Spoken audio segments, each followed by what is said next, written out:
ایک یہودی کا بیٹا نبی پاک کی خدمت کرتا تھا اکثر.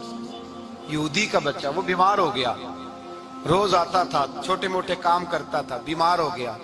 حضور نے فرمایا چلو تیمارداری کرنے چلتے ہیں. کس کی؟ جی غلام کی, نوکر کی. یہاں صاحب کہتے ہیں 5,000 روپیہ لے جاؤ, وہ بڑے احسان کے ساتھ 5,000 روپیہ لے جاؤ اور دے آنا, اور اسے کہنا سردی پوچھ رہے تھے تیرا کیا حال ہے. وہ بات ختم ہو گئی. حضور بنفس نفیس گئے اور غریب کا گھر تھا. وہ یہودی باہر نکلا جس کا بیٹا بیمار تھا, تو کہتا جب دروازے پہ میں نے مسلمانوں کے نبی کو کھڑے دیکھا تو میرے پیروں تلے زمین ہی نکل گئی. میں نے کہا حضور مجھ غریب کی کٹیا میں کیسے آئے؟ اور میں تجھے پتا ہے نا تیرا بچہ میری نوکری کرتا تھا, یا بیمار ہو گیا, میں تیمارداری کرنے آیا. وہ یہودی کہتا مجھے خیال یقین ہی نہ آئے کہ میرے گھر میں حضور, تو امیر حرم, میں غریب بے نوا, تو کجا من کجا, میرے گھر میں حضور آئے. کہتے کہاں ہے ہمارا پیارا؟ حضور وہ لیٹا ہوا ہے. صحابہ کہتے ہیں نبی پاک سرانے گئے تو اس کا آخری وقت تھا, تھوڑا سا ٹائم تھا. میرے مصطفیٰ نے فرمایا تو میری نوکری کرتا تھا, آج میں تیری تیمارداری کرنے آیا ہوں. غلاموں سنو, جو رسول اللہ کی نوکری کرے آخری وقت آئے تو اللہ کے رسول پہنچ جایا کرتے ہیں, حضور پہنچ جایا کرتے ہیں.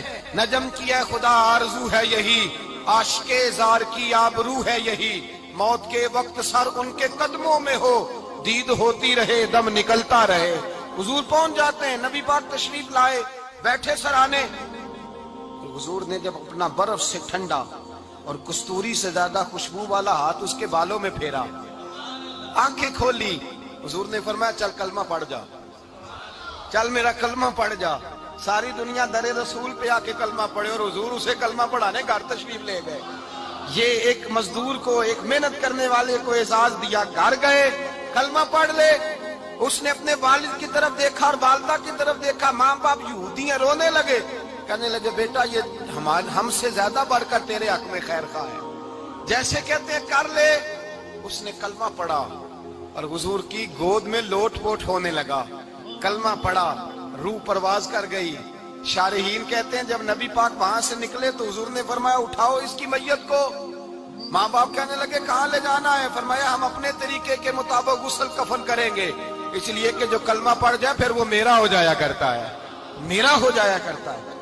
بھائی یاد رکھیں, مزدور کو حضرت ربیعہ بن کعب فرماتے ہیں میں حضور کو وضو کراتا تھا, رات کا وضو میری ذمہ داری تھی, صرف ایک وضو رات کا. ہمارے ہاں تو 25 سال مزدور مزدوری کر کے چلا جاتا ہے, پر وہ مزدور ہی رہتا ہے, وہ مزدور ہے, اس کا کوئی اعزاز نہیں, کوئی اس کے لیے. وہ کہتے ہیں اب بابا جی آپ کو کھانسی زیادہ آتی ہے, اپنے بیٹے کو لگا دیں, کسی اور کی ڈیوٹی لگا دیں, اب آپ کام نہیں کر سکتے. 25 سال نوکری کی, ملا کیا؟ حضرت ربیعہ کہتے ہیں میں وضو کراتا تھا رات کا. میرے نبی پاک نے فرمایا شادی کیوں نہیں کرتا؟ تو میں نے کہا یا رسول اللہ نہ میرے پاس حسن ہے, نہ پیسے ہیں, نہ کوئی کاروبار ہے, مجھے کون رشتہ دے گا؟ میرا روپ بھی نہیں تے میرا رنگ بھی نہیں, میں نے یار مناؤن دا ٹانگ بھی نہیں, کون مجھے رشتہ دے گا؟ کہتے ہیں حضور خاموش ہو گئے. دوسرا دن آیا تو میں وضو کرانے پہنچا تو نبی پاک نے فرمایا شادی کیوں نہیں کرتا؟ کہتے ہیں میں نے کہا حضور کون رشتہ دے گا؟ وہی 3 باتیں دہرائی, نہ پیسے ہیں, نہ حسن ہے, نہ کوئی کاروبار ہے, نہ مکان ہے.